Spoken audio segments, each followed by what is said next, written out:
The UAE debt over $4 billion to bypass the world's most dangerous choke point. Here's the story.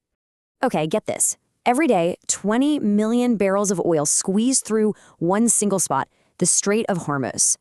And if that flow stops, everything stops. The UAE knew it couldn't just sit back and hope for the best. At its narrowest, we're talking about a 21-mile-wide strip of water holding the global economy hostage. So for the UAE, this wasn't just some problem on a map, it was a direct threat to its survival. And their answer was an escape route, the ADCOP pipeline, costing a cool $4.2 billion. Think of it as a massive steel artery, moving 1.5 million barrels of oil a day, completely avoiding the strait. Building it was a nightmare. They had to fight corrosive soil, massive sand dunes, even lay pipe on the seabed. But this wasn't about saving time or money. Nope. This was, plain and simple, war insurance. And then, in a simulated crisis, that insurance policy finally got put to the ultimate test.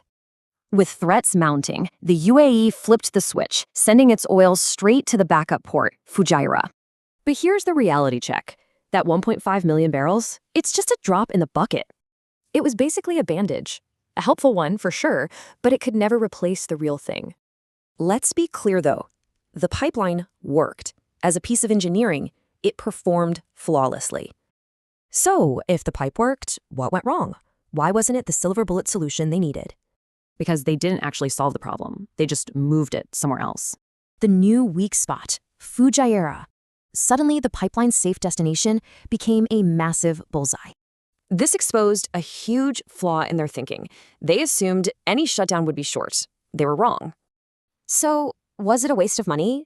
Not really. It was just a very, very expensive lesson in modern warfare.